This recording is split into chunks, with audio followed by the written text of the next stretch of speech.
Angry Americans of the world, we have a very, very special treat today. The great and powerful Wes Moore is here today. And I've been looking forward to this, man. Let me tell you, I have been looking forward to this for a very, very long time, man. And first, congratulations. This show is fantastic, and it is it's nerve-wracking, but really exciting to be on it. So I'm excited for this, man. Thank you. Why nerve-wracking?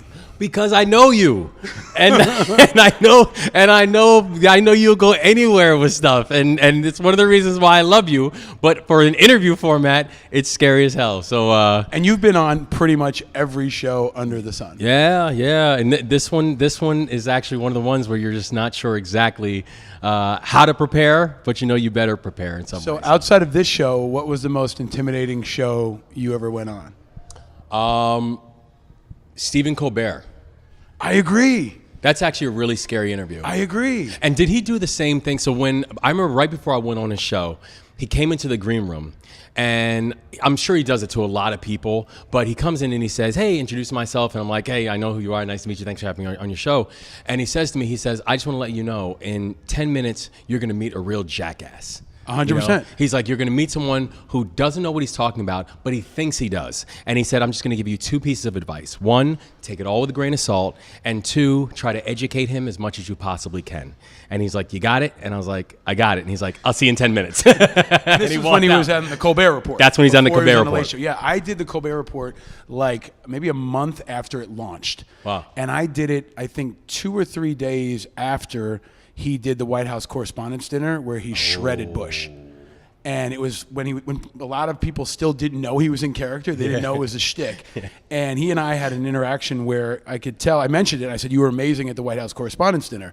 But I could also tell he had this trepidation in his eyes because he had been getting death threats. I mean, it was the first time he really blew up, and it was the first time anybody really ever criticized Bush to his face.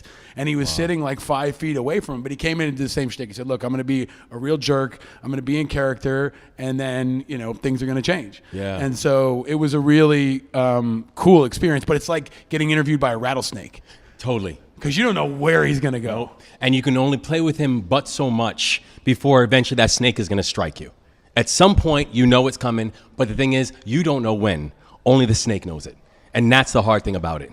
That's a good little segment right there. I'm telling you, man. I am not going to be a snake, and I'm not going to bite you. I actually come bearing drinks. So you asked me before the show, what are we going to drink? Yes. And because I was like, what does an angry American drink? Angry Americans drink whatever they want, or they drink nothing. We are full of nothing. surprises. This show is full of surprises. Today, we are drinking an Aperol Spritz. I like it. And to those of you that don't know, an Aperol Spritz is a delightful cocktail. Yeah. I went to Italy once and started drinking these, and it became like Gatorade for me. But they're refreshing and delicious. They are. And a little potent and great. The weather's getting good. Summer is here. So it is. Cheers. to you, sir. To you, we sir. are To cheering. you. We are toasting. They are. And they're pretty drinks. And between the Aperol Spritz and the aerodynamic chairs, I'm good. You like the chairs? I'm good. I'm Okay. good. Okay. This is great. I think I need to start by sharing with people how we met. If you don't love mind. this story. I love this story. Okay, And please. it's so Rieckhoff. So Okay. I come back from Afghanistan, and I'm watching this guy on television who was one of the clearest, most thoughtful, and most aggressive advocates for us. This guy named Paul Rieckhoff. And I'm watching him on these shows, and I just really admire him. I admire the way he pushes on issues. I admire the intellect. I admire the compassion that he brings to this. And we're at an event, and I'm in the bathroom, and I'm go to the urinal, and in the urinal next to me is Paul Rieckhoff. So I'm kind of sitting there, and I'm doing my business, but I'm looking at him, and I'm like, this is the same dude who I'm watching on television, who I really respect. So Rieckhoff finishes up his business. I finish up my business. We go over and we're washing our hands. And I say to him, I said, listen, man, I just want to let you know I really admire you, which is probably a very odd thing to say to someone who you're standing next to a urinal with. I was surprised. Yep. It's like, I'm not sure what the hell you're talking about right now. And then I was like, I'm an Afghan vet. And I just have to tell you how much I respect your voice on these issues. And it just turned into one of the most important friendships of my life. So I really appreciate you, man. Thank Always you, man. have, always will. Thank you, man. It all started at a urinal. It all started at a urinal. And That you know is what- a great title of like a blog or a podcast. It all started at a urinal. Okay, that might be the intro to this pod. You know, when I can hear your New York accent only certain times. Yeah. And I hear it when you say urinal. Right? Because you grew up originally I did. in the Bronx. I did. And then ended up in Baltimore, Afghanistan, all around the world. Yes, And yes. I was excited to talk to you for a number of reasons, but my interviews for this show, I have tried to select people who are important, iconic, influential, inspiring. People who are shaping what it means to be American and who will shape the future of what it means to be American. And I think there's nobody that I put higher on that list than you.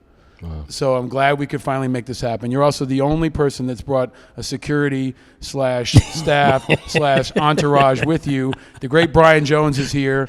He said he wouldn't have a drink, and now he's sitting in the back watching us with a drink off camera. You folks can't see that, out of audio range. It's a live studio audience. It's a live studio audience of him and our amazing video master, Ben There it Stauffer. is. There and it me and is. you in the Manhattan Classic Car Club. Thank you again for coming here. It's my pleasure. This is a very special place for us. It's been hosting us throughout this season. And it's gorgeous. It's a beautiful place. Well, you know, we go in a different direction, but I want to start with that question for you. Yeah. Wes Moore, what was your first car? So it's a cool story. My first car was a forest green Jeep Cherokee. And I got it when I was 19 years old. And so the story behind it was I had some challenges growing up. Yes, well documented at this point. Well documented challenges. I mean, where literally I got moved around to multiple schools. First time that I've had handcuffs on my wrist was when I was 11, up here in New York, up here in the Bronx. And I would say when I was a freshman in high school, I was sent to military school when I was in 8th grade. And I had a mandatory year in military school that I hated every minute of it when I first went, where I ran away 5 times in the first 4 days. But eventually, the place, it didn't just help me, it in many ways changed me. It was my first taste of military culture. It was my first taste of organized leadership in that way. It was a chance to remake my identity, which was something I think I really needed at that point. And just a way to think differently about what my future could be.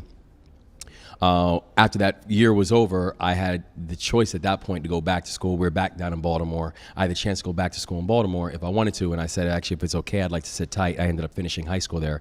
But during my freshman year of high school, I was having a conversation with my mom, and we were talking about college. And we didn't really talk about college before then. And I think she got excited and kind of exuberant, and she made a promise that she didn't realize one day she'd have to keep, where she was like, if you get a full scholarship to college, I'll buy you a car. Wow, good deal. I was like, for real? She's like, yeah, if you get a full scholarship to college, I'll buy you a car. Again, I think she probably did it on the assumption that was never going to be anything that she would ever have to honor. But when Your mother's a smart woman. I think she knew she was going to have to pay that bet. And honestly, I think for her, she probably also thought that, listen, hey, if he gets a full scholarship, we'll figure it out, right? Probably thought you'd pick a cheaper car. She too. probably did. She probably did. Yeah. But when I finished high school, I ended up deciding that I wanted to join the Army. And I went through all my, all my basics with the Army, ended up getting an ROTC scholarship. And so the Army ended up paying for college.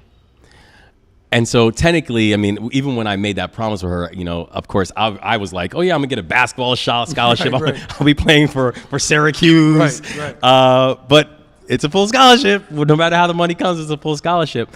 And one day she came up to see me during my freshman year of college. I was actually at a 2-year school at that time. You were at Valley Forge, yeah, military college. Academy. Yep. And so she comes up, and we're hanging out, and we get something to eat while she comes up and visits me. And then I'm like, all right, I'll walk you to the parking lot, because I thought that's where she parked the car. And we're walking to the parking lot, and I didn't see her car. And she was like, oh, she's like, that's right, my car is in here. And she said, but yours is. And she reaches in her pocket and she pulls out keys to a, probably had 40,000 miles on a used forest green Jeep Cherokee. Wow. was my first car, and I'm like, I was blown away, not just because it was like I have my own car and it felt crazy that I now had a car, but she kept her promise. Yeah. And I didn't even remind her. It was something I completely forgot about. But she kept her promise, even when she technically, I guess, didn't have to, because it wasn't like I was bringing it up. But I think that's also a real indication of who she is as a person too. And so that was my first vehicle. Excellent. Do you know what year that car was? That car was probably like a 92 Jeep Cherokee. And it lasted a good while. I mean, it probably lasted me a good another 4 years after I got it. You take it with you to college? Did I? Oh, yeah. Yeah. And you went to Hopkins? I went to Hopkins. Where you played football? I played football there, played basketball there. And it was great because, Valley Forge was a 2-year school, so I got my associate's degree, and also I got a commission in the Army. So at that time, I was a second lieutenant, and so I was also working with a reserve unit down in Maryland while I was finishing up my undergrad experience. But for me, Hopkins was great because, as you said, I've only really known 2 places that I grew up in. One was Baltimore, Maryland, and the other was the Bronx, New York. And for me, going back to Baltimore was kind of a bit of a homecoming. It was, my mom was there, a lot of my family members were there. It was a city that I was comfortable with, and that I felt like very much helped raise me. And so the chance to go back to school there was powerful and unique. And I also thought it was powerful because Hopkins wasn't a place that we grew up thinking that we would go to. Right. It was, and I guess you would argue that, the same relationship like the University of Chicago has with the South Side, or, Columbia might have with Harlem. It's a type of place where for people who grew up in those communities, we know it's there. We know it's a powerful force. We know it buys a lot of real estate in our neighborhood. But we don't see many people that actually are students there. Right. That's for the out-of-town kids. Right. Or for the kids who are coming from overseas. Hopkins, Loyola, a couple schools like that where they're kind of walled, right? There you go. Had you ever been on the campus of Hopkins when you were growing up? Was Never. there a moment where no seed was planted when you Never. went for a basketball program or for a visit? Never. So was the first time you went to Hopkins when you were there to visit to be a student? That's exactly right. Wow. And in fact, the neighborhood that Hopkins in, and this is... How far was it geographically from where you grew up? Miles? Probably a mile and a half. Wow. A mile and a half, 2 miles. Wow. And here's the amazing thing. So Hopkins is in this neighborhood. It borders this neighborhood called Guilford in Baltimore. And this kind of gives a little bit of history of Baltimore and the complexity of Baltimore, where literally probably up until about 2.5 decades ago, in the deed in Guilford, it said no blacks or Jews. Really? In the deed. Literally in the real estate. It shows kind of the level of segregation that exists in Baltimore. And so to understand the history of Baltimore, you have to understand the history of redlining and how public transportation was actually used to separate people, not connect people. About banks not giving loans to families who wanted to move into certain areas. And I remember when we moved back to Baltimore, this was probably about 9 years ago now.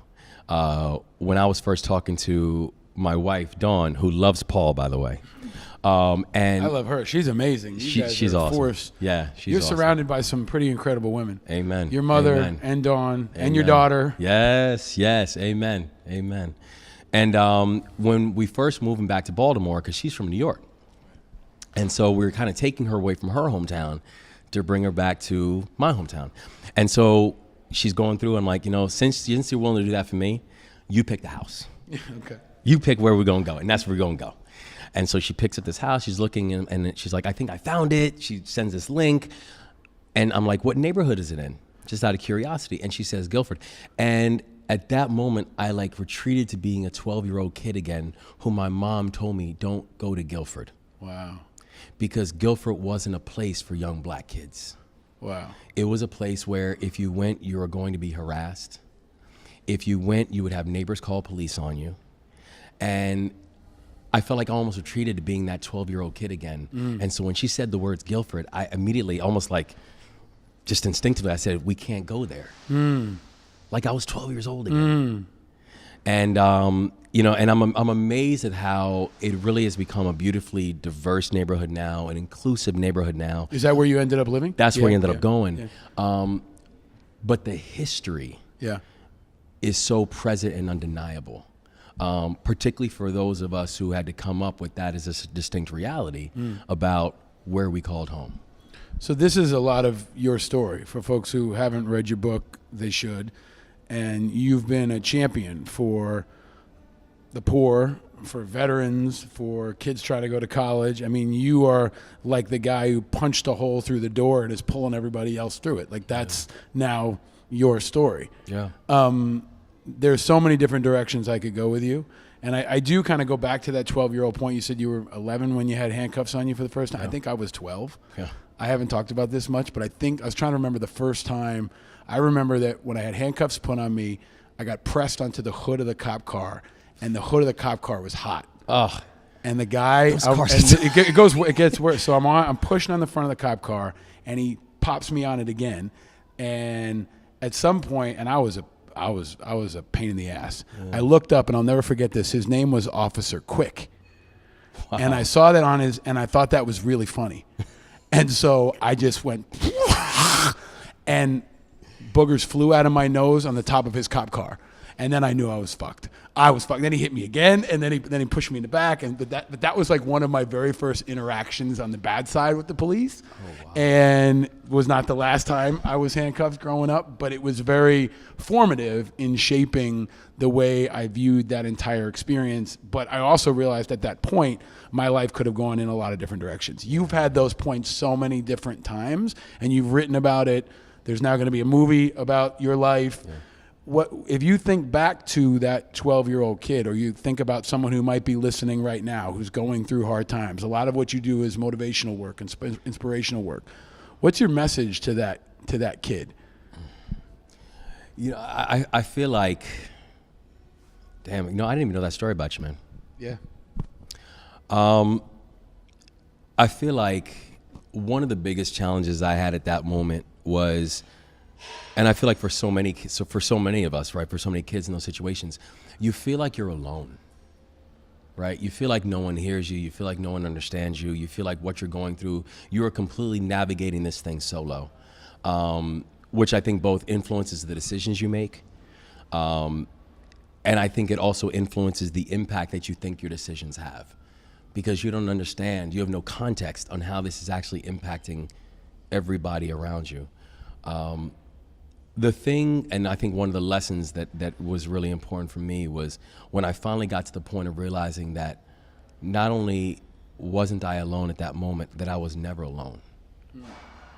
That you have people there who are fighting for you and advocating for you, people who care about you, people who are watching you, people who, frankly, one thing I believe deeply in is, for people who wake up every morning, even if they don't know who you are by name, they wake up every morning with the hope of you.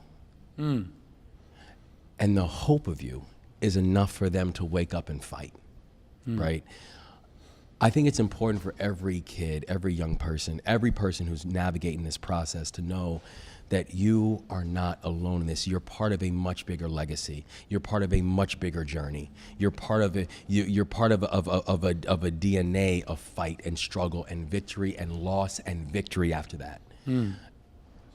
And that is enough to keep you going. Because the most dangerous thing, I think, is when we have people who basically don't feel like there's anything worth fighting for anymore. When they feel like there's no one who's willing to fight for them. And I think my mother actually used to say it best when she said, kids need to think that you care before they care what you think. And I want all kids to understand that we care. Right. We'll fight. The only thing we're asking is fight with us.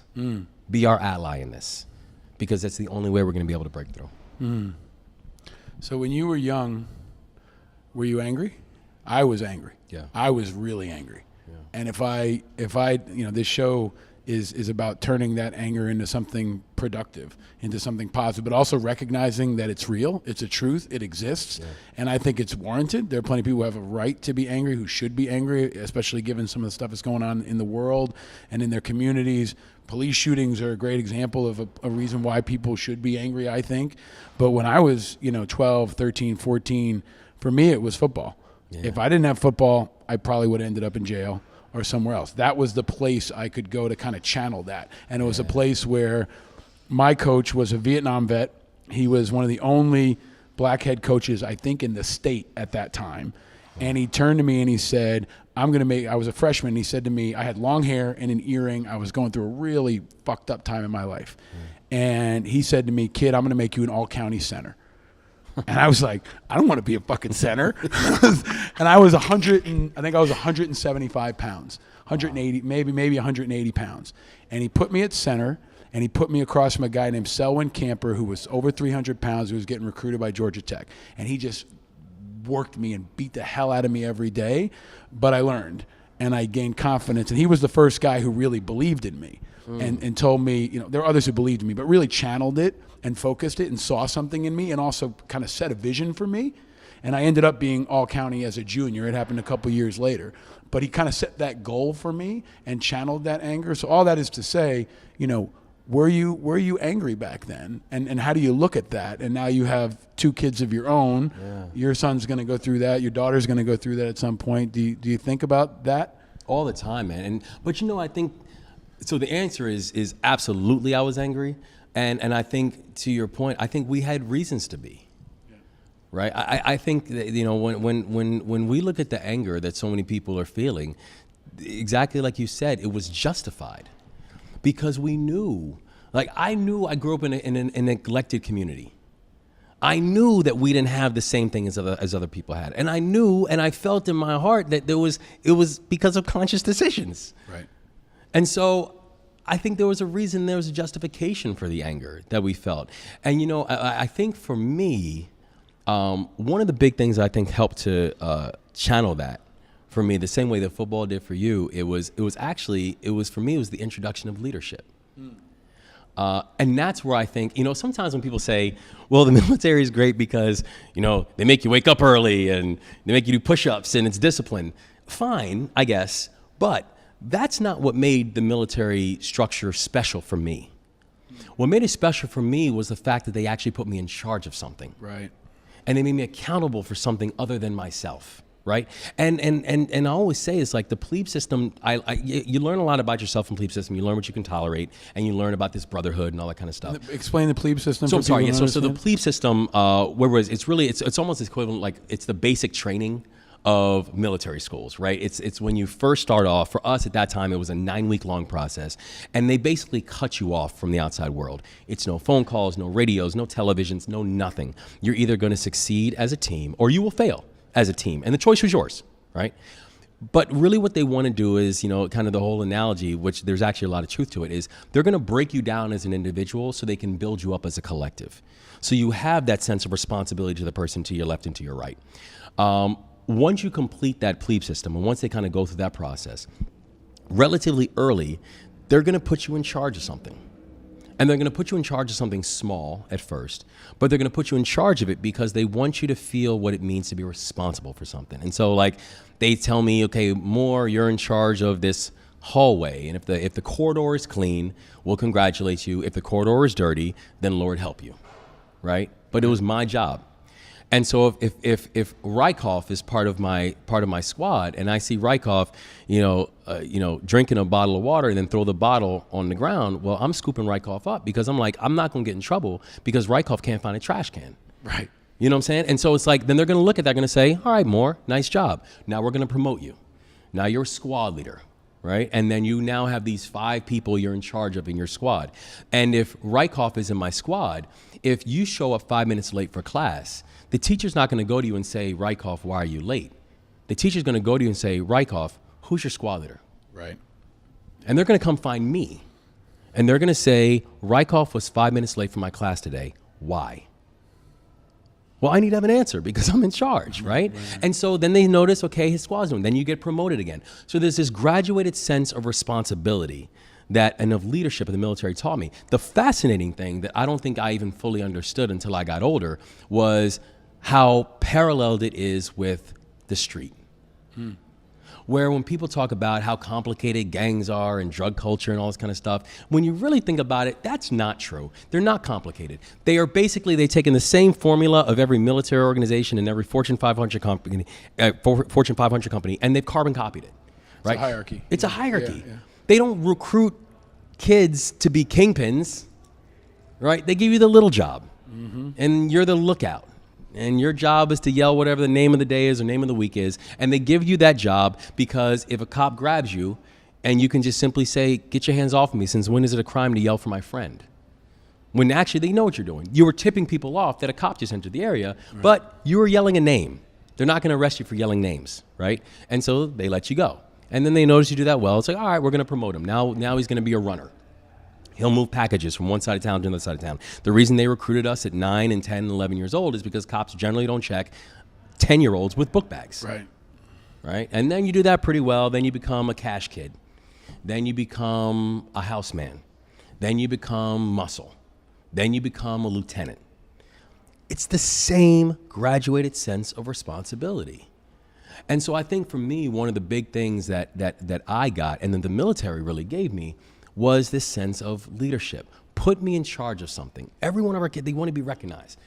Recognize them. Put them in charge of something small, and then let that start to feel good. Let them enjoy that taste. And then they're going to want more. And so I think that's one of the main things that happened to me.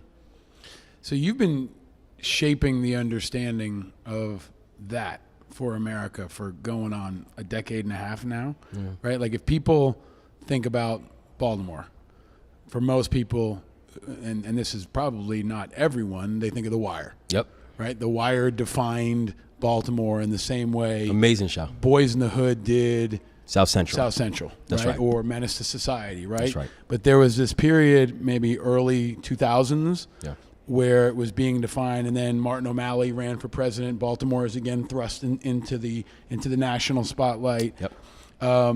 Your book, while he's running for president, Freddie Gray happens. Right.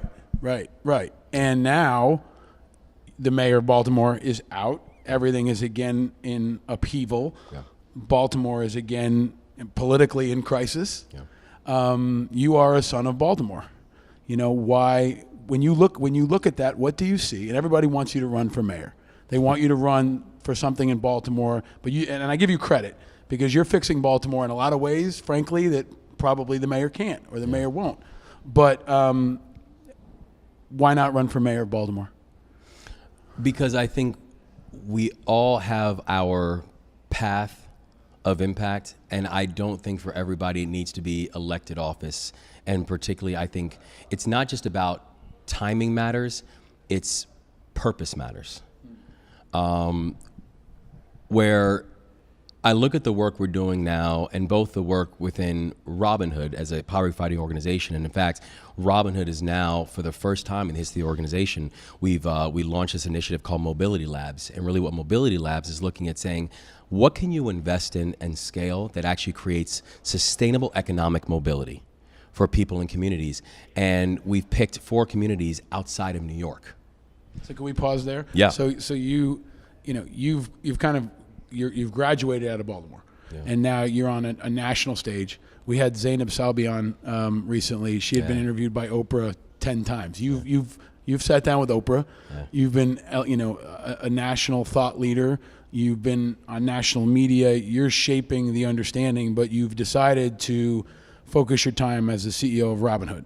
So for people who may not know what Robin Hood is in this phase of your work, can you kind of break that down? Absolutely. Please. So Robin Hood is now a 31-year-old organization, and started with the exclusive poverty New York-based organization and New York-focused organization, and focused with the exclusive goal of fighting and eliminating poverty. Robin Hood initially started off making about $50,000 worth of grants to poverty fighting organizations within New York. Now, 31 years later, we've dispensed north of $3 billion in grants. We currently have about over 250 different partners all throughout the city of New York, and really thinking about attacking poverty everywhere where it lives. So when people say, well, is it because of education or because of housing or is it because of mental health? Is it because of criminal justice? The answer oftentimes for families and people living in poverty is yes. It's all of it. Because poverty shows itself in the most traumatic and destructive ways. Every way it can touch you, it will. And so the way that we at Robin Hood really try to attack this problem is attacking it in every single way that it shows itself. And when I think about this work now, even though Robin Hood is a New York-based organization and a New York-focused organization, I think we also collectively understand that poverty is not a New York issue. Right. And so when we think about this work and part of the focus of this idea of mobility labs and this fund that we really built, where we are working in Northeast Pennsylvania, like Scranton, Wilkes-Barre, suburban Chicago, the Bay Area, and Baltimore, it's really about saying if things are working in Brooklyn or Queens or the Bronx, it's our job to share that. It's our job to push that out and to make sure other communities can learn and benefit from it. And if things are working in Baltimore, if things are working in Pittsburgh, California, if things are working in Scranton, I want to know about it. Because I want to know what are they doing there that's working, that we can actually make sure that we are addressing the problem that we're all fundamentally trying to fix on a holistic basis. And so that's really how this work of Robin Hood really coincided with, just a personal life mission. And then also thinking about what can we do organizationally to be more aggressive, to be creative, to continue to compound upon the success that Robin Hood has shown itself, but to do it with a continued assertion that we can actually beat this thing if we're deliberate about it. But you're part of my kind of superheroes friends network, right? My super friends network, and so many folks have come on here and talked about the dragons they're looking to slay. Yeah. And you have decided you're going to take on poverty. Yep. Right? Like that is a massive enemy, a massive challenge, a massive riddle, and that's where you're dedicating your life. Yeah. And you're doing it in New York on this big stage, which, especially right now with Trump as president, with Gillibrand running for president, with de Blasio running for president, New York is become this stage, if you will, for the good and the bad. If you do it right here, if you screw it up here, everybody's going to know about it, right? But when you look at the environment you're operating in, we've got a president that doesn't seem to care about poverty. Maybe I'm wrong. Correct me if I'm wrong. No. But when you look out at the global environment and the environment with this guy as president, I just want to let you go. Like, what do you think? Yeah. When you wake up in the morning and you analyze the situation about this moment we're in history, what are your thoughts, Wes? The thing that actually does break my heart in one ways is I wish I could just pin it on one person. Right. I wish I could just pin it on one administration. I wish I could just pin it on one party. I wish poverty was that easy. But the truth is that when we're talking about the, quote, war on poverty that we're currently experiencing, that, by the way, we did hear that, I guess about a year back, the Trump administration declared that we'd won. So, right. Congratulations. I didn't realize that. Right. Yeah. We won in Iraq, too, I think. Yeah, exactly. Which we just keep winning. Right. I wish it was so simple to say that it was his fault, her fault, their fault, this and that. We have had completely sporadic, inconsistent, and inhumane policies that have created the conditions that exist right now, that has spanned decades, right? So whether we're talking about the way we treated education inside of the 1980s and tax policies, whether it was the way we treated criminal justice policies in the 1990s, whether it was the way we continue to attack basic social safety nets that are simply there to help our most vulnerable survive. The way we can be so quick to question the value of basic needs. We've had this attack on people living in poverty that has gone on and that has spanned administrations, political parties, political ideologies. And so part of the way that I know I attack it, the way that Robin Hood attacks it, is we do not have consistent allies in this fight. We have consistent people who we will fight for. We have consistent people who we will advocate for. We have consistent people that anyone who we believe is putting together frameworks or policies or practices that are hurting the most vulnerable and hurting their probability or possibility of being able to move out of poverty, we'll come after you. And we'll be vocal and we'll let you know. And for those who we think are actually being thoughtful and aggressive and progressive and kind about the way we're looking at basic humanity, we'll celebrate you. There's a powerful kind of parallel and irony in this, in that, it's been called a war on poverty, but we've kind of fought it in some of the same ways we fought the war on terror, or forever. They're both kind of a forever war, yes, where we've kind of half-assed it. We've never really mobilized the country. We've never really had a strategy. Right. We've never been able to define victory. And now we've got a guy in you leading the war on poverty who has actually been in war, who's actually thinking about it strategically. You're using language like attacking poverty, right? I mean, it's kind of been like we've been playing patty cake with poverty for the last generation. So now you have an opportunity to kind of sharpen that and refine that. But when you think about your leadership, and I have looked to the post 9/11 generation, especially the veterans, for leadership. I think they're not the only folks, but they're bringing unique leadership. If you look at Mayor Pete as an example, he's talking about his service and how it shaped his worldview. Tulsi Gabbard's doing the same. Seth Moulton's doing the same. And now they're on the aggressor. They're being aggressive with Trump, saying not only did that shape us, but it didn't shape you. It shaped you for the negative. So I want to pull you out of just poverty and ask you, when you look at the country, where are we, Wes, in your view? Because you're more than almost anybody I know. You're uptown and downtown. Yeah. You're in the White House and you're in the streets. Yep. You're out in homeless shelters, and then you sit down with Jay-Z. Yep. This week, Jay-Z became a billionaire. Yeah. Right? And I saw your Instagram posts celebrating that. That's a guy like, so you're in a lot of different worlds. Yeah. Where are we as a country, and what do you see in the future? It's interesting because when people will ask me, they're like, how do you stay hopeful and optimistic in all this? Because I'm a data guy. I like data. I like numbers. And I feel like data adds context, but it's humanity that promotes action. And the data can be harrowing, right? The data is showing that even for people who are able to, and let's just take poverty, for example, people that are able to move out of poverty, that 34% of them are back in poverty within a year, right? The data shows that even though we have seen market advances and market advancements, is that we still have communities that are being completely left behind. The wealth gap between African Americans and others continues to grow. The wealth gap between women and men continues to grow. Right? So we're watching data that should be keeping all of us up at night. But when people say what keeps you hopeful is the fact that, I don't live in statistics. I live in communities. Right? I wake up every day and I spend time with that mom who had to wake up at 5:30 in the morning to be able to get her child to school on time so she can make her first job.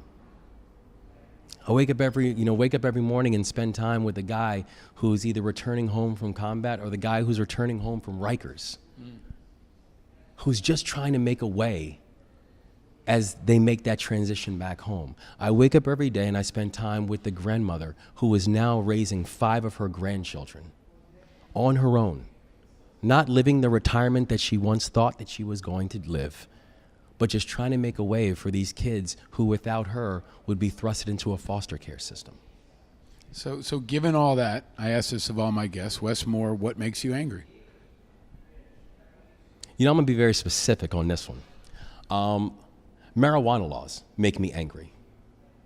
Marijuana laws, because I think it's a perfect example of just how backwards, how racist and prejudicial, and how lazy policy is, and how it can have distinct impacts on our community. First of all, not to mention the fact that the antiquated marijuana laws that we have inside this country, and listen, and you've been one of the most thoughtful and vocal advocates for this, and I thank you for it. But the way we have had this legal barrier around access to something that actually has real, purposeful medicinal benefits for people that need it. I know doctors, right, who will sit there and say, if a person is dealing with everything from seizures to migraines to et cetera, who will actually, not just recommend, but also prescribe medicinal marijuana. I don't know a single doctor that would prescribe someone to go grab a bottle of Jack Daniels. Right. Or to go eat Pop-Tarts. Right. But those are legal. Right. So this isn't a conversation about health benefits, right? It's an ideological conversation, and one that has been an ideological conversation that has not been baked in fact for a very long time. But the other thing that really gets me about marijuana laws and what makes me angry is the fact that we also can have a conversation about the benefits of legalization while completely forgetting about the consequences of criminalization. Over a 10-year period between the years of 2001 and 2010, we locked up over 7 million people for possession of marijuana charges. 7 million people for possession of marijuana, right? Now, over half of the states in the United States right now, you now have access to marijuana, either medicinal or recreational, right? But we still have people walking around who are either A, still sitting in prison, or B, walking around with criminal records for something that is now in over half the states you have open and legal access to. How does that make sense? People who come back home and are still now having to check boxes for something that is now a burgeoning multi-billion-dollar industry. It's just a perfect example of how these kind of policies continue to create levels of disparity, levels of frustration, and levels of disillusionment. If I'm a person who's coming back home, and let's say I'm now home on possession charges, they'll say, hey, welcome back, congratulations. But by the way, you can't live in public housing, even if your family's there. Right. Or you can absolutely apply for certain jobs. Remember, certain jobs you don't even have access to, and even jobs you might have access to, you got to check boxes. Despite the fact that 75% of people who have to check boxes will not complete the application because psychologically they've already been eliminated. And you can apply to some schools. Remember, you got to check a box for that. And even if you get accepted to certain schools, you can't apply for Pell Grants and other state loans. So they're basically telling you, welcome home, but we're going to put a whole bunch of asterisks next to your name. And by the way, it's a scarlet letter. So every sentence becomes a life sentence. Right. And by the way, for marijuana, it becomes even more ridiculous because you can have people who, in this burgeoning marijuana industry and legal cannabis industry, if you have a marijuana charge, in most states, you can't apply for a job in the industry. Right. So I could be coming out of prison for assault. I could be coming out of prison for theft. I could be coming out of prison for sexual assault. And I can get a job in the cannabis industry. But God forbid if you have a charge that deals with cannabis. Yeah. These type of things are so backwards. And so when I think about the things that make me angry, it's the fact that we're not even being thoughtful about it. We're not even trying to be thoughtful about it. And so my big push and the way I deal with my anger is activism. Right. I want my anger to trigger the fact that you cannot have a conversation about the benefits of legalization unless you're also willing to deal with the consequences of criminalization. And both of those two things have to happen simultaneously. There's a lot to unpack there. It's very powerful, and that's going to be a section of this podcast that I hope people go back and listen to a couple times and share with other people, because you broke it down in a way that I think is very, very important and powerful. But there's a racial disparity here. Huge. That you didn't even touch. Yeah. Right? So can you break that down? Because I'll share with you and with the audience, most of my family knows this. I've been arrested for marijuana possession. And there's a longer story. I could probably do an entire podcast on this. But when I was arrested, I was with a group of friends. I was the only white guy. And we all went into the same process. We were all generally educated. But there was a night where the NYPD later told us flat out they were going to do a walkout to play kind of a power move on behalf of the union. They wanted to fill the jails up on a busy night and then walk out. And the COs walked out, many of the cops walked out to basically say, hey, look, you need us, okay? So it was a night when they were sweeping up people with minor marijuana possessions, and we got swept up in it. And there were a couple of moments that I'll always remember, and maybe this will go in the next book, but there was a point where we were in the jail, we were in the Tombs here in Manhattan, and there were a lot of young kids in there, almost all kids of color. You know, I was one of the only white guys in there, okay? And you could hear the kids talking to each other and to us, and they say, take the plea and you go home right now. That's right. Stay, and you're going to be here 2 more days, maybe 3. I think it was a Friday night. So they filled us up, and then they keep you over the weekend. So if you take the plea, say, you know what, yes. Now the dude one kid said to me, you know, I sit on the same stoop every day. The cop rolls by, he sees me smoke a joint every single day. Today he popped me. I don't know why. And we later found out why, because there was an actual coordinated effort happening across the city that night, and they all got swept in it. But there was a powerful negotiation where the kids were talking to each other and talking to us and talking to other couple people who were in there at that time, where, you know, the public defender would come in and say, kid, you know, take the plea. And the kid would say, it's my second one, it's my third one, this is going to mark me. And the lawyers, most of them don't give a shit. They're just churning people through. And lawyer comes up to me, looks at me and says, take the plea. I said, fuck you, I'm not taking the plea. No. I'm fighting this. Yeah. And he said, why? I said, look up at me, man. I'm educated. I know the deal. I know my rights. You know, I'm going to get my own damn lawyer. Yep. The other kids take that advice, and they get branded and they get marked. And we tried to actually organize a couple of these kids to wait it out, because some of them were looking at their third offense, right? But I share that story in part because I want people to know how often it happens. Yeah. And I think unless you've been on the inside of that or in different viewpoints, maybe you're in law enforcement, maybe you work in the legal system, you don't see how that happens. But there's an entire generation of young people, mostly men, mostly people of color, That's right. who are marked. That's right. And will forever be marked until this is unwound, right? But all that is to say, can you break it down from a data standpoint? Yes. And tell us how stark that difference is? Because I know flat out, I was in a position of privilege. At one point, the lawyer didn't even look at me. He looked up at me, and I saw that moment where he recognized I was white. He looked at me, and I looked at him, and I said, dude, what do you, no. I was like, get me a real fucking lawyer. That's right. And he said, okay. And then he turned on the next kid, the next kid, the next kid. But how deep is that cleavage that exists in America, and for how long has it gone on? And you knew your rights. Yeah. And that also is one of the biggest disparities. Like, you know, when we talk about, I didn't have it in my hand. I had passed it to someone else. That's right. And, you know, we went through this whole discussion. Were we in a doorway? This was a time where you could smoke weed in a doorway in New York City, but you couldn't do it on the street. Yeah. Right. And then it was how much you had or didn't have. We could do, again, a whole podcast series just on this. But the facts, Wes. Yeah. Like, I know you know them better than I could ever possibly. Oh, yeah. Well, no. And like when we talk about broken systems within our society, it's tough for me to find one that is actually more broken than our criminal justice system. You know, and you know, let's just take, you know, let's unpackage, you know, with that story right there, right? And let's just take one reality. And New York City alone, there are about 300,000 arrests every single year in New York City. Less than 1% of people at the time of arrest have an attorney. Right. This is a basic Sixth Amendment right. We're talking the Bill of Rights here. Right. The first 10, the Sixth Amendment, basic rights, right? And so what happens when a person is arrested, they know, and we all know statistically, that if your first phone call is not either to an attorney or to a family member who can put you in touch with an attorney, your chances of conviction have just risen by 75%.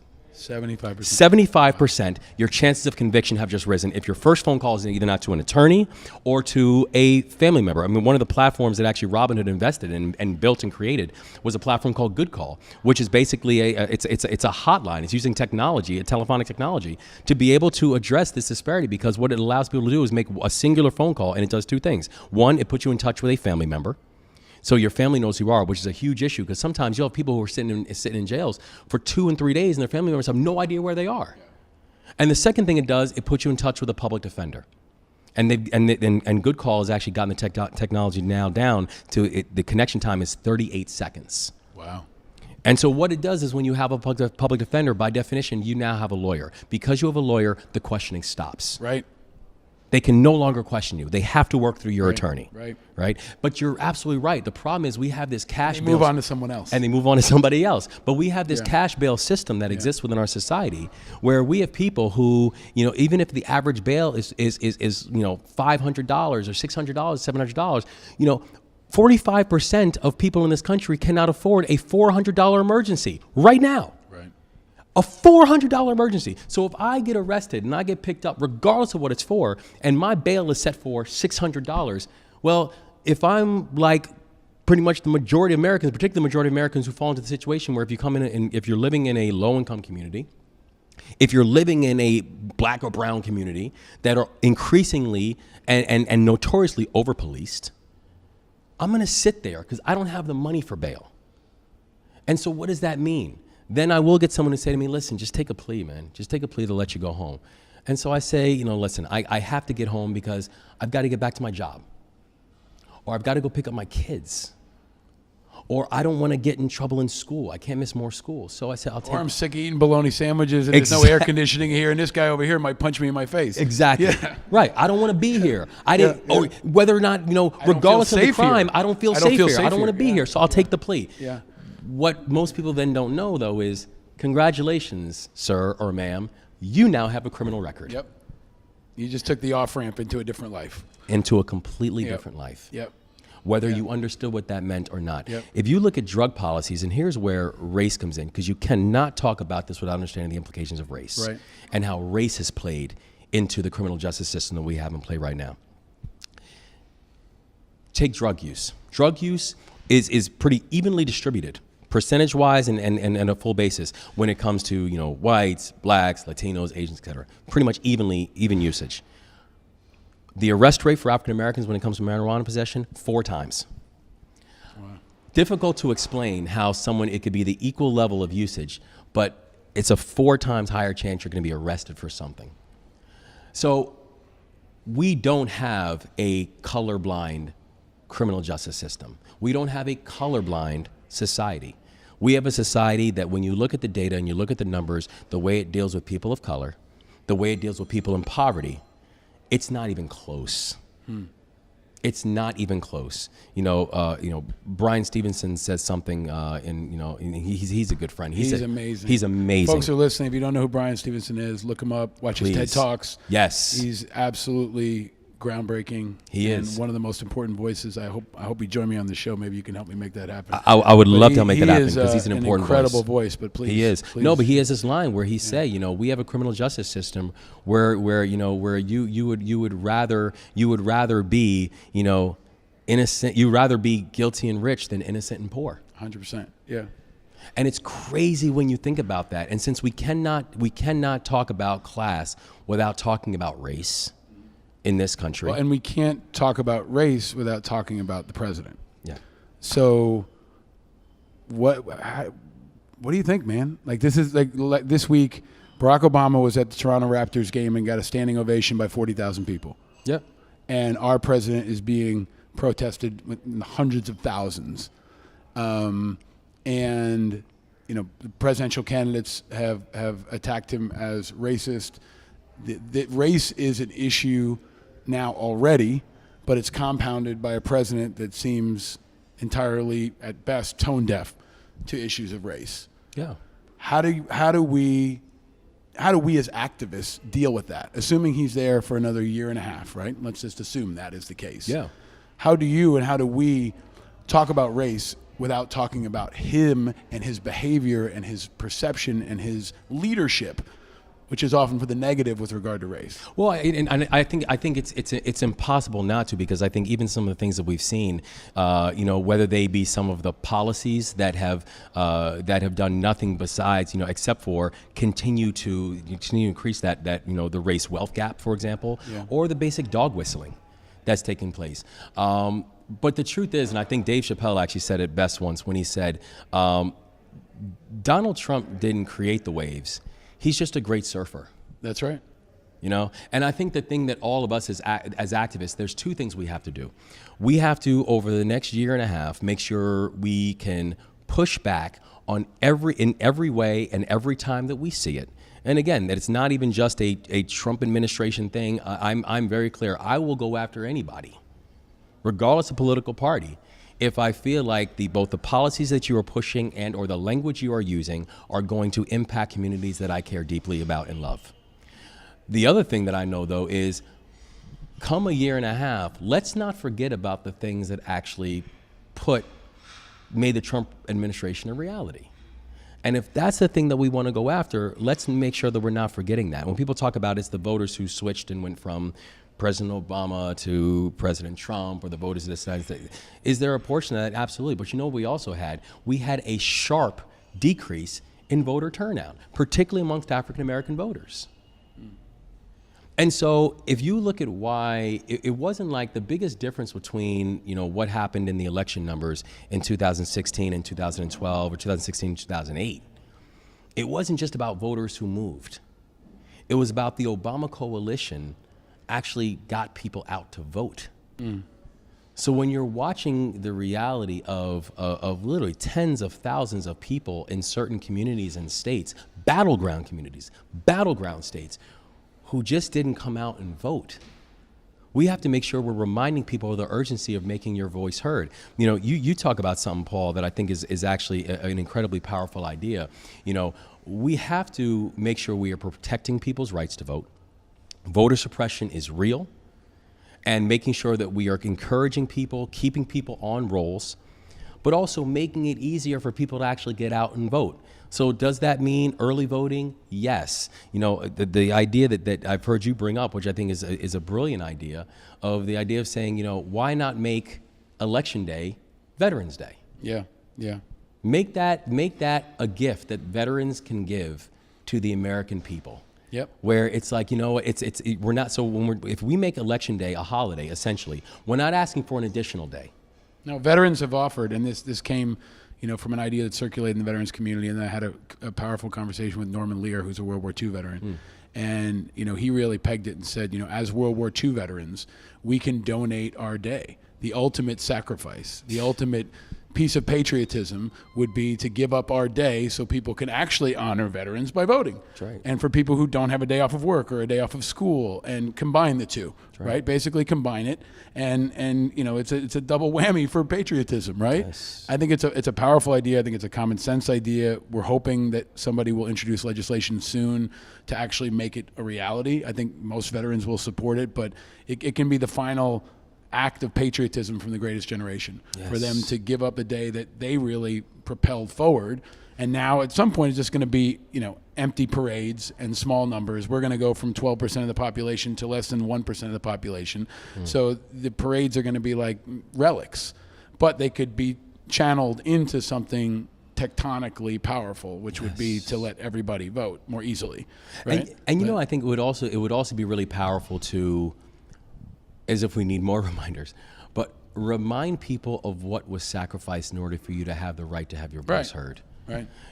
Sense of history. We need that sense of history. Yeah. And I think about it where it's like, I think about the remarkable people in my background who gave everything so I could have a place at the table. Right? Like, I can't help but think about people who I don't just admire and revere, but I look to with a sense of awe. Like, people, I think about people like Harriet Tubman and Paul Robeson, and people who, Ida B. Wells, people who I just think about and love and admire because they loved me before there was a me. And I'm now able to live a life that they only could dream about, and not for themselves, but they could only dream that their sacrifices would make a way that their leaders, their legacy would actually be able to enjoy, right? I love this idea of, I am my ancestors' wildest imagination. Right. I am their wildest dream when I think about the ability that I have to be part of a larger system that they pushed and prodded and provoked to be better, to live up to its highest ideals. And so who would I be if now that I have a chance to shape the future, to do what all of them did for me, and if I just pass and say, I'm good, as if these things don't have implications. Right. And if there's anybody who believes that, we can just look at, and if you want to just forget about looking at the past year and a half, look at the past 6 months, the past 4 weeks. Elections have consequences. And so for us to simply say that we are too busy, or for us not to fight for voting rights, to make sure that we are restoring the rights of people who should have the legal right to make sure their voices are heard, if we're not protecting that with everything in us, we are dishonoring everyone that came before us and everything that they did and had to sacrifice and give up in order for us to live these lives. That's our job. And so that's what I ask every advocate to do. Go out and fight your fight. Go out and run your lane. Go out and do whatever it is that you're doing. But never forget, there's certain core basic issues that every single one of us as Americans had better be focused on going forward. We'd better be focused on the Census 2020. We had better be focused on election 2020. You would better be focused on making sure that people's rights are heard and people's voices are being recorded. That's what we should be focusing on. Well, and anyone focused on this interview is going to be inspired by hearing from you.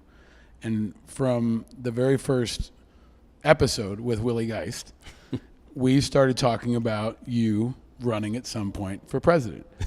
And I said Moore in 24 sounds pretty good. And maybe Willie Geist could be your running mate. There's a lot of folks that have been on the show could be your running mate. I'm not going to ask you if you will run one day, but I will tell you that I hope you run one day. And I know that many people hope you run one day. And especially in a year like this, when the field is so broad and in some ways so thin, there is a lack of true inspiration. And I think that's part of what Mayor Pete has kind of captured and Trump does on the other side. But more than anybody I know, people talk about you one day running for president. And more than anybody I know, I think you could do it. And I don't expect you to respond because you're very diplomatic, but I want that to be known here because I think you're the first person that's been on this show that one day could do it. I'm that means more than you know, particularly coming from you, man. And I say it with all sincerity, a person who I'd follow anywhere.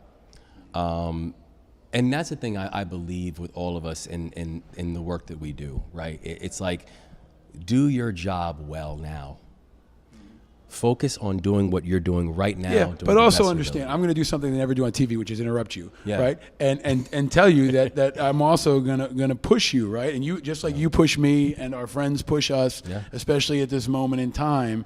You know, I think you are doing incredible work. You're making more of a difference than anybody I know. But the response that I know we will get from this interview of people from all backgrounds is like nothing I've seen. You have an impact on people that is like nothing I've ever seen in anyone, including Barack Obama.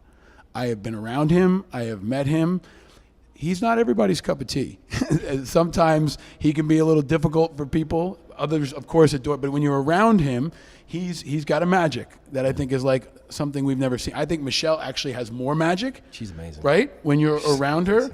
But then there is the magic of Wes Moore that most of America hasn't seen yet. But I know will in the next couple of years. So I got to ask you, what's up with the movie?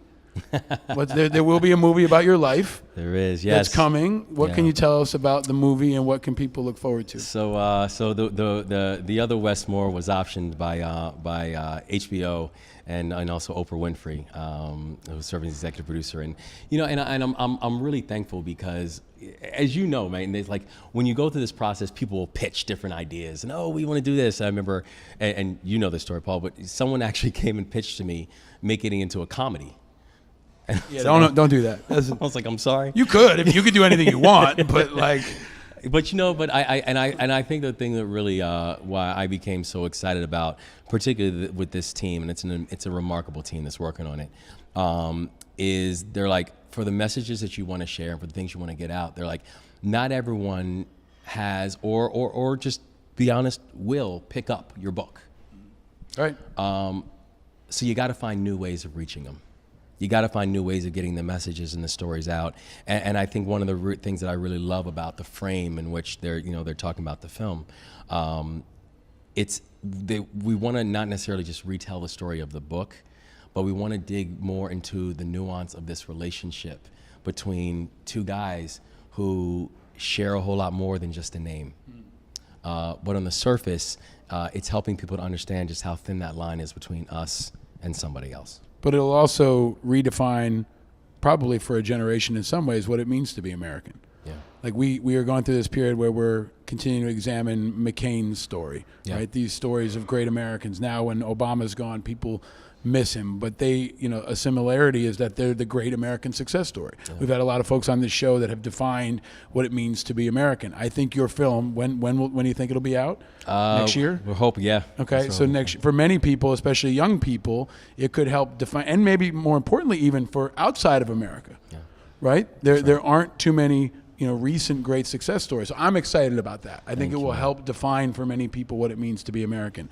I know your time is short. I have a final question for you. What's something, Wes Moore, that makes you happy? The water. The water? The water. I would say about 4 years ago, I got a boating license, which is kind of crazy because, and Dawn always laughs because she's like, you're the most daggone outdoorsy, woodsy person I've ever raised in the city of Baltimore before. She's like, where did that even come from? The fact that you like going out hiking and like hunting and fishing and da-da-da-da. And I think part of it was the exposure I got to the military. One of the things that you were in the 82nd Airborne. Exactly. That's where you are, woods. right? Yeah. I mean, you're in Bragg, you're in Benning, you're in whatever, and you're around people who that's just how they grew up. Right. And I think I gained I gained a passion for it. But when I think about what is a perfect day for me, it's with my wife and my kids on a boat on calm water and just going. And just seeing where the waves will take you. It's the perfect day for me. I love that. Thank you for sharing that. I feel the same way about the water. There is a tremendous peace and tranquility and serenity about it. Yeah. And a perfect day has also been sitting down with you. And it would not be more perfect without our traditional ceremony of giving of the gifts. So I see Jones is giving me the eye like we're way over time. But this has been an incredible. This is a tradition. You have to open it now. President Moore. It's a giant bag with an elephant on it, because I was looking for a bag at my house, and elephants are powerful, and my son loves elephants, and so that's on the outside. And then each week we give a. Oh my God. Well, first you have the IAVA. Sorry, I said IAVA. Oh my gosh, the Angry American swag, which is made in America by veterans.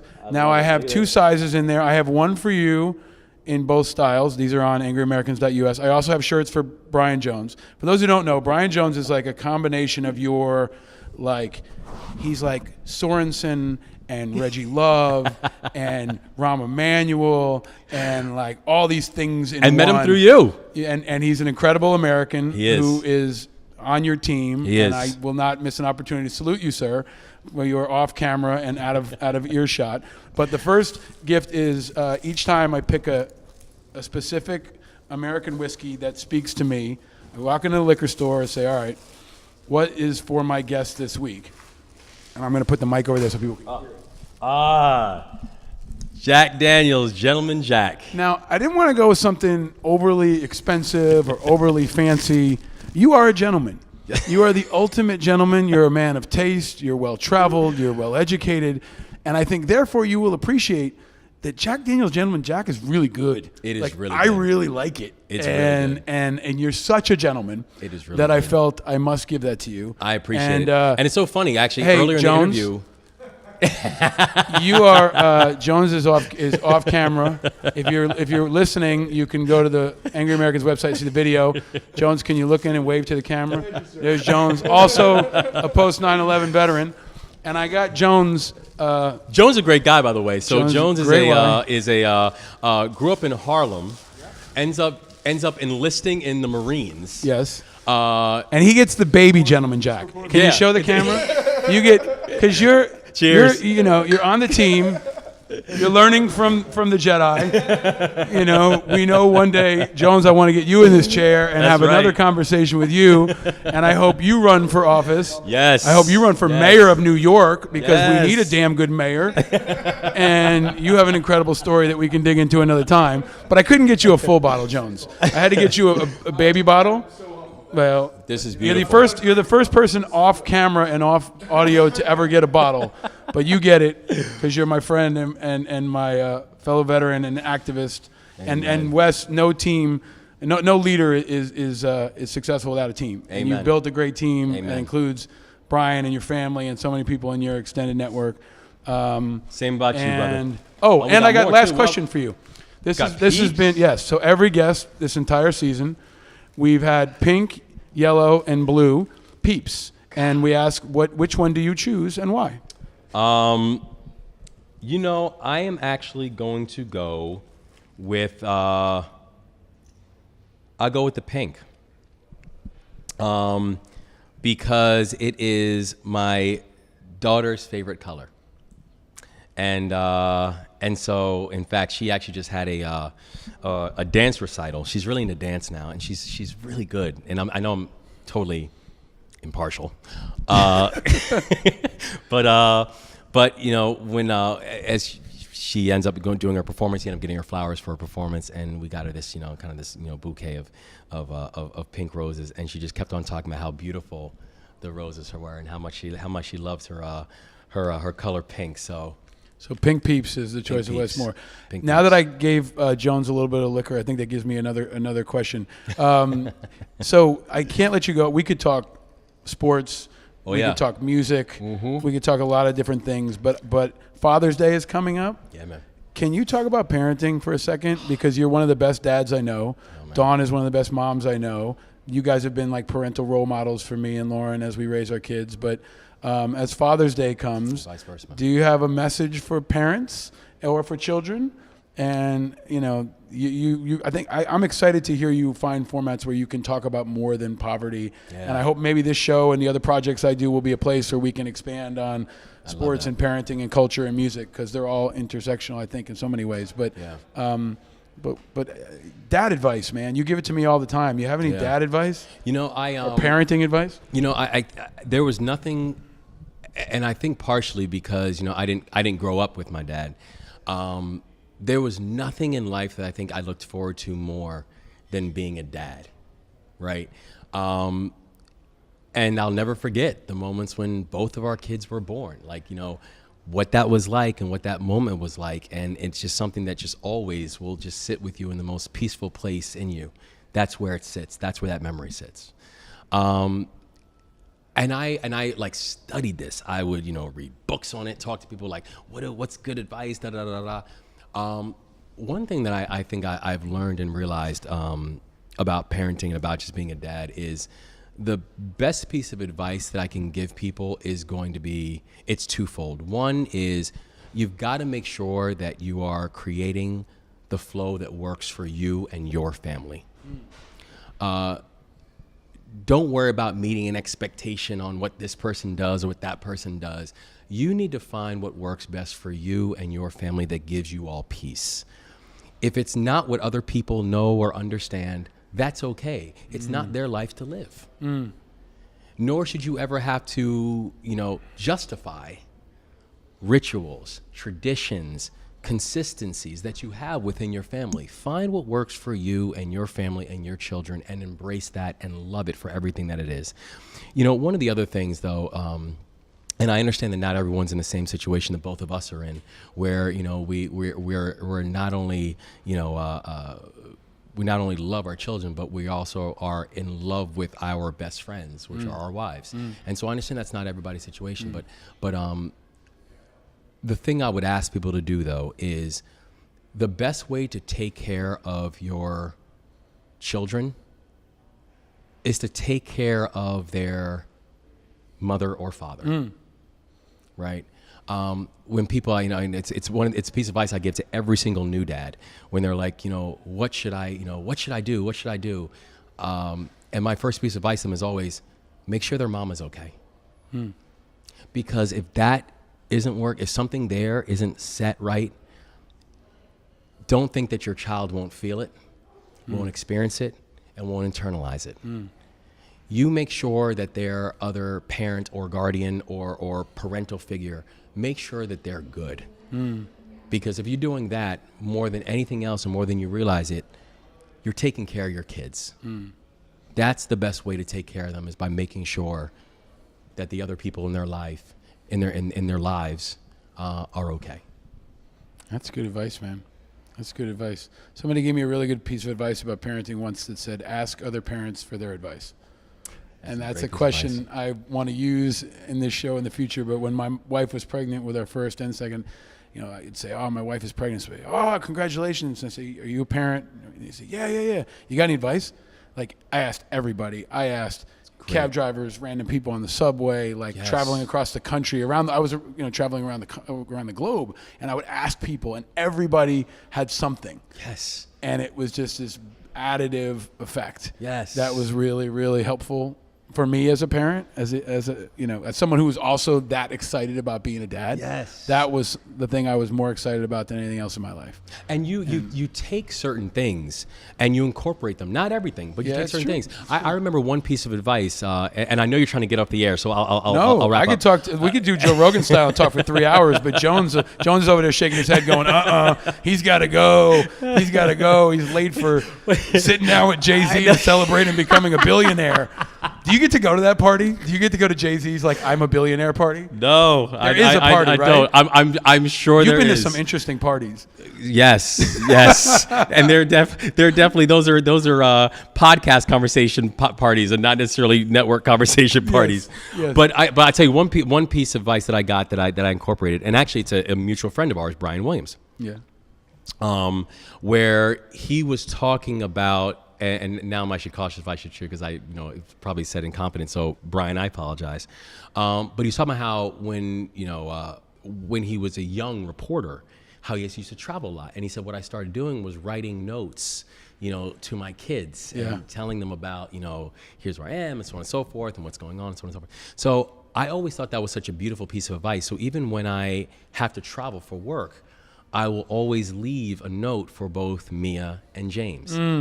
And just, and date it and just say, here's the wonderful things that we did. Here's what I'm going to be doing. I have a journal on my phone.